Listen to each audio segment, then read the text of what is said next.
اعوذ باللہ من الشیطان الرجیم، بسم اللہ الرحمن الرحیم۔ شروع اللہ کے نام سے جو بڑا مہربان اور نہایت رحم فرمانے والا ہے۔ حضرت یوسف علیہ السلام کا واقعہ۔ ناظرین، آج ہم آپ کو بتائیں گے کہ حضرت یوسف علیہ السلام کو تابوت دریائے نیل میں کیوں دفن کیا گیا۔ حضرت یوسف علیہ السلام اللہ کے بہت ہی نیک اور برگزیدہ بندے تھے۔ یہ حضرت ابراہیم علیہ السلام کے بیٹے حضرت اسحاق علیہ السلام اور ان کے بیٹے یعقوب علیہ السلام کے بیٹے تھے۔ قرآن مجید میں آپ علیہ السلام کے خوبصورت حسن، اللہ پر توکل اور آزمائش کا واقعہ سورۃ یوسف کے اندر وضاحت سے بیان کیا گیا ہے، کیونکہ اللہ تعالیٰ نے یوسف علیہ السلام اور ان کے والد دونوں کو ایک دوسرے سے الگ کر کے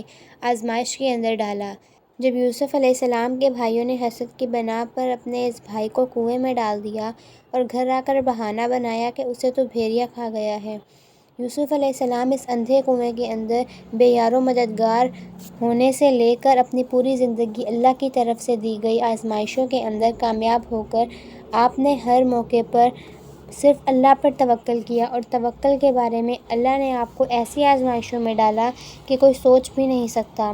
آپ کو اپنے والد سے دور کیا جو آپ علیہ السلام کو اپنی جان سے بھی زیادہ پیار کرتے تھے، اور اس کنویں سے نکال کر آپ کو مصر کے بازار کے اندر غلام کے طور پر بکوا دیا، صرف اس لیے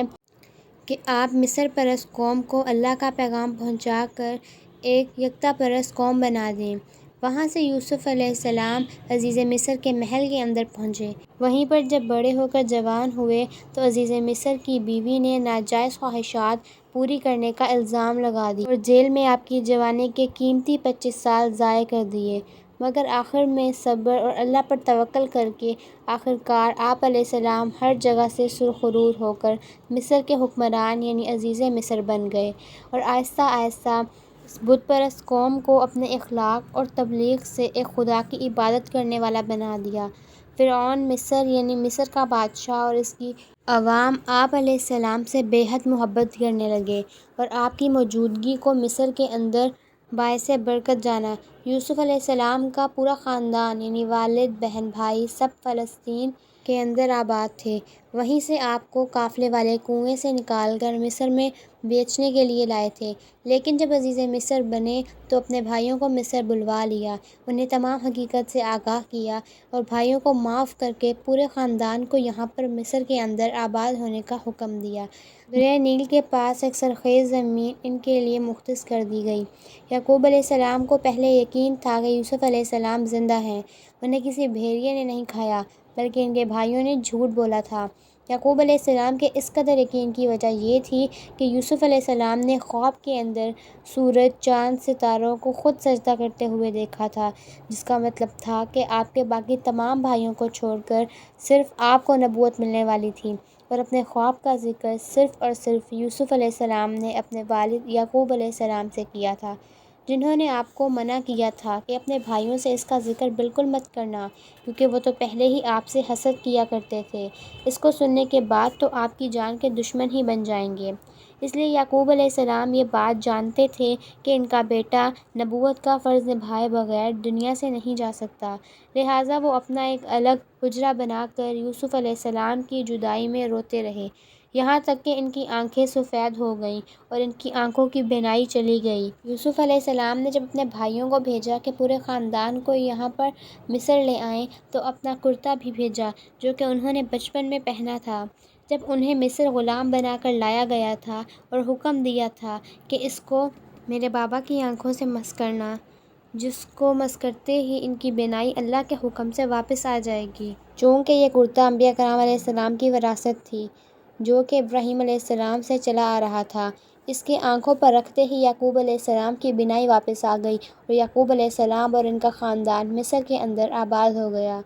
40 سال کے بعد باپ اور بیٹے کی جدائی آخرکار ختم ہو گئی۔ جب دونوں آپس میں گلے مل کر روئے تو آسمان کے فرشتے بھی یہ منظر دیکھ کر رونے لگے۔ یہاں مصر میں یعقوب علیہ السلام 24 سال تک زندہ رہے، جبکہ یوسف علیہ السلام تقریباً 120 سال تک زندہ رہے۔ اپنی وفات سے پہلے یعقوب علیہ السلام نے یہ وصیت کی تھی کہ میری قبر کو وہیں بنانا جہاں پر میرے دادا ابراہیم علیہ السلام اور میرے والد اسحاق علیہ السلام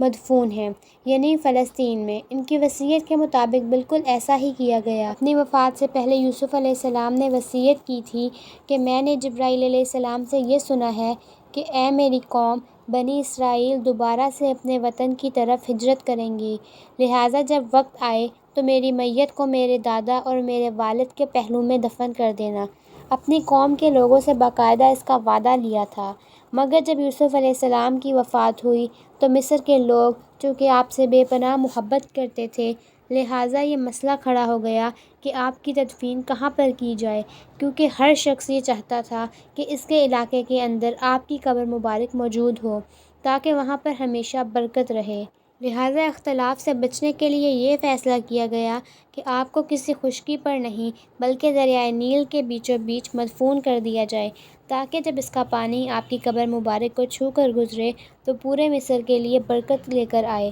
لہٰذا سنگ مرمر کا تابوت بنا کر آپ علیہ السلام کو نیل کے بیچوں بیچ ایک تہہ خانے کی جگہ پر مدفون کر دیا گیا۔ اس کے اوپر سے دریائے نیل کا پانی گزرتا تھا۔ وقت گزرتا گیا، بادشاہتی بدلتی گئی، مصر کے کئی فرعون آئے اور گزر گئے۔ 400 سال کا وقت گزر گیا جب ایک ایسا فرعون آیا جس نے خدائی کا دعویٰ کیا اور بنی اسرائیل قوم پر ظلم کے پہاڑ توڑ دیے۔ اللہ نے بنی اسرائیل کو نجات دینے کے لیے انہی کے درمیان میں موسیٰ علیہ السلام کو پیدا کیا، جنہوں نے اپنی قوم بنی اسرائیل کو فرعون سے نجات دلوائی اور یہ سمندر میں اپنی فوج کے ہمراہ ڈوب کر مر گیا۔